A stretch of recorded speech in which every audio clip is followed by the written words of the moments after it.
We all want to be, what we call happy. And when you look at the word happiness, uh, I could look at it in several ways. I could look at in the ancient Kemetic ways of the god, so-called god Happy, the mountain on the moon, or Mount Kilimanjaro, is in Tanzania. Or I could look at the word ness. The suffix of the word ness means the state, the quality, and the being. Your state, your condition, the quality of your being, the quality of you, of who you are, to live a quality life. This is what you want to do. Live a quality life, but it requires change.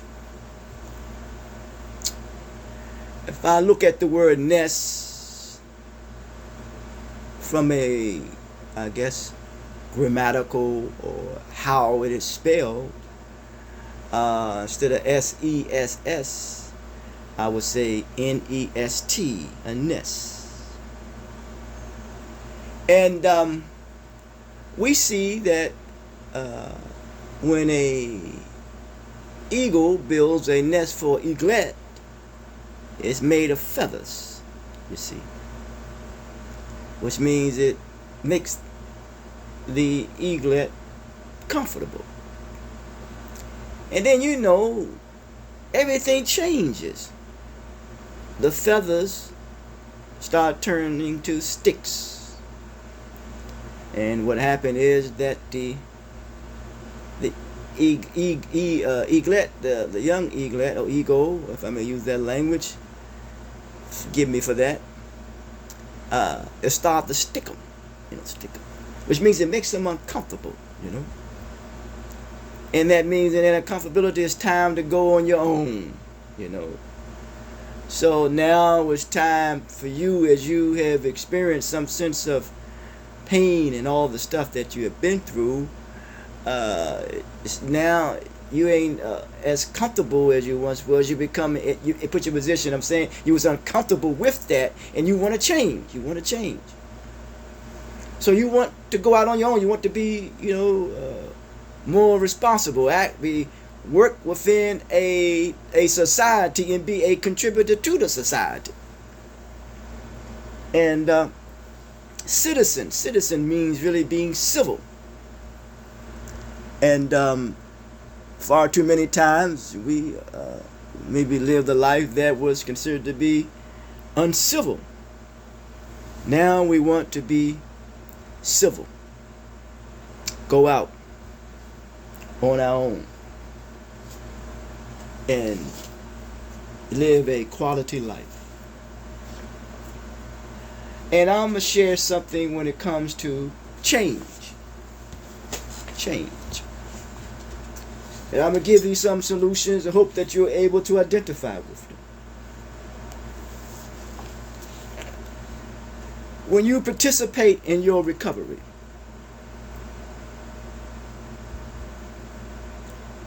you must identify what a problem is, however big or small,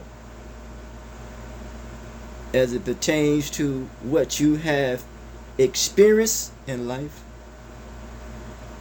and the connection of it and how it has affected you. Then you will go about learning how to evaluate that.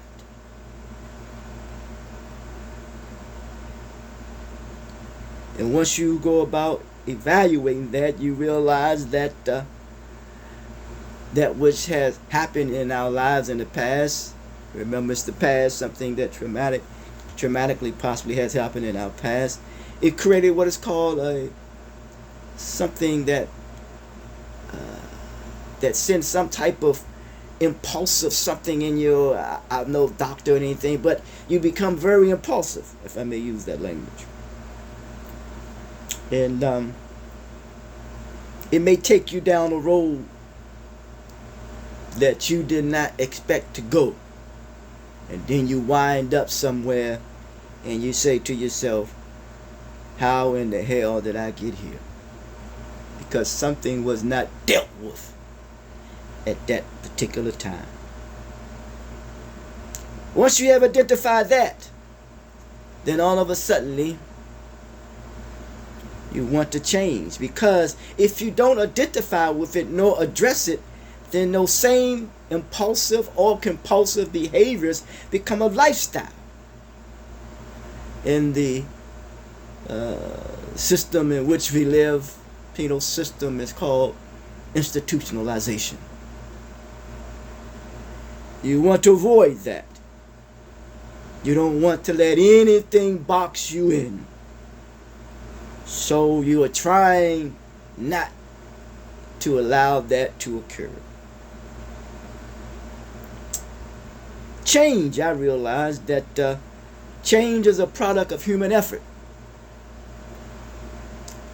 And you must see yourself being useful and living a meaningful and productive life.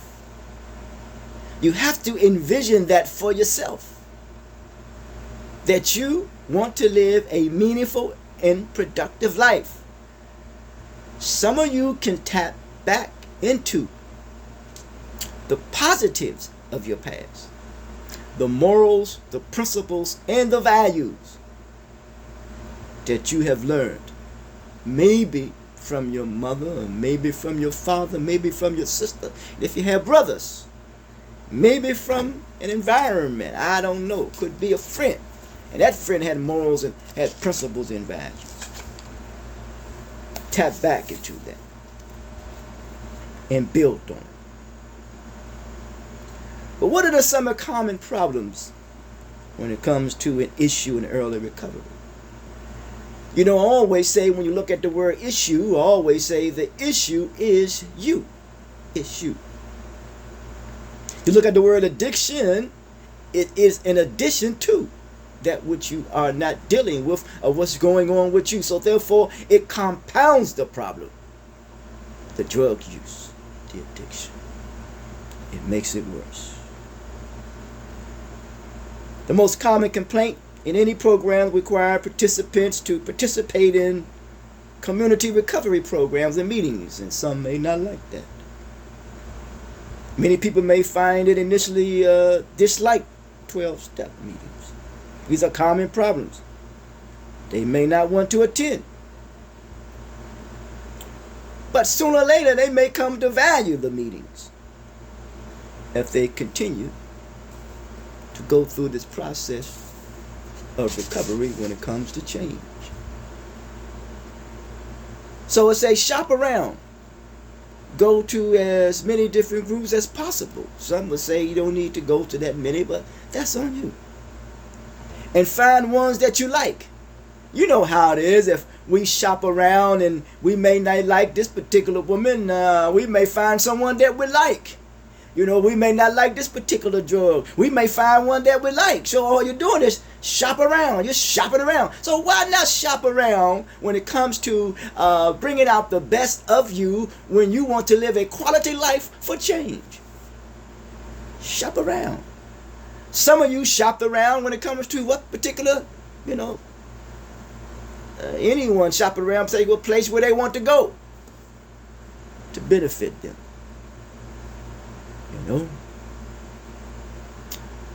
Some may shop around, and when it comes to programs, what programs they may want to go to, and see what program may have to offer that will consider to be suitable for you. Because you are your own individual, but yet the individual is the sum total of the whole, which means we are a part of a community. Then another point, you want to go with friends. Attending a meeting with friends or family members, then discussing it afterward makes it more interesting and an enjoyable experience. So you want to make it an enjoyable experience that you're having. You don't want to make it unenjoyable, you want to make it enjoy. So you find other people who enjoy what they're doing when it comes to their recovery and when it comes to change. You know, there's a saying that misery loves company. You don't want to be around no people that are very miserable and don't enjoy the process for change when it comes to their recovery. Number 3, then participate, read, help, speak up at meetings, reach out. You know, even if there's only, even if they only bring someone a cup of coffee, or give their names in a brief comment. For example, mentioning that that they could relate to something someone said. A lot of you may not see, some may not see or may not know, behind the scenes or whatever, that I always compliment people. And said that I appreciate what you said. So we have to learn how to compliment people. Make this journey enjoyable. We make life enjoyable, but we have to make this journey when it comes to recovery an enjoyable one. Number 4, find the type of meeting you prefer. Some people prefer step study or book study meetings. Some like speaker meetings. Some like open topic or sharing meetings. Pick the format you like best and seek out meetings with that format.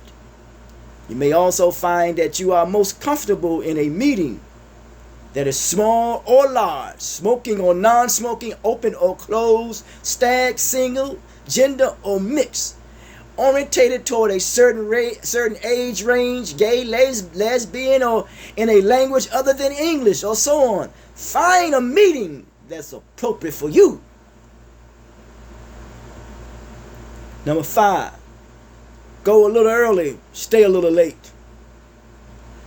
Most meetings include some socializing before and after. People are usually friendly, but not noisy. This is a good chance to meet people one-on-one and ask questions you might not want to ask of the whole room to know.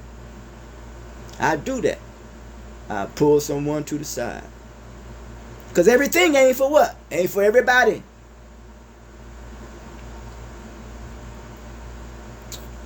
Six, pick a home group. A home group is like a secondary family where you are known, accepted, expected, and miss.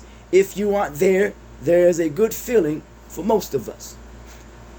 I remember an institution that I was a part of, a church institution, excuse me, that we met in people's houses. It was called a cell group. And I got familiar. We got familiar with one another. I thought that was a beautiful thing. I think it took place in the early 90s.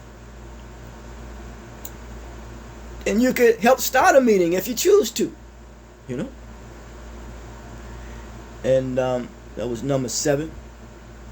And number 8, give the meetings time.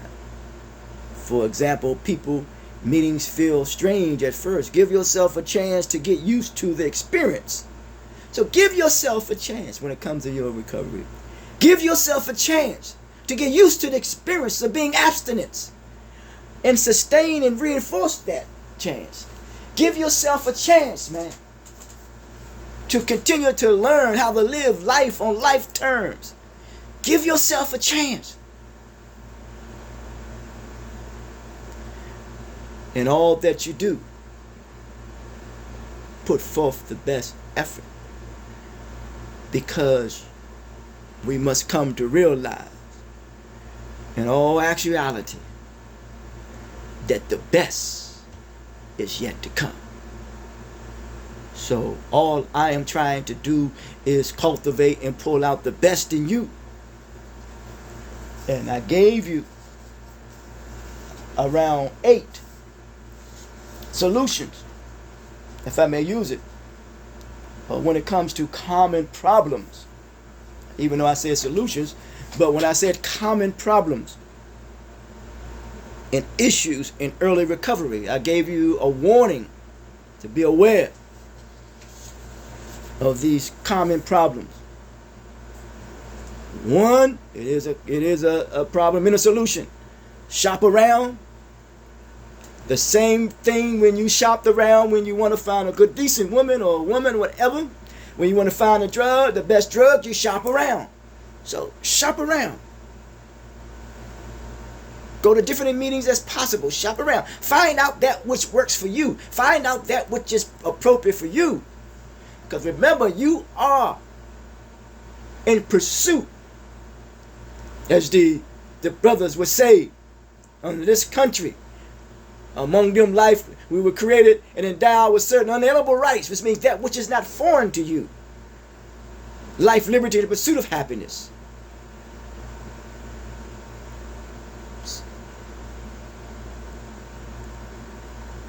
Go with friends. Participate. Find the type of meeting you prefer. Go a little early, stay a little late. Pick a home group if you choose to. Help start a new meeting if you choose to. Give the meeting time. Give yourself time. Give the program time. Don't rush. Don't move before the blessing comes, because you will wind up missing a blessing. They says that the lesson only comes, the blessing comes when you learn the lesson. Sometimes you're going to be uncomfortable, like in certain instances, yes.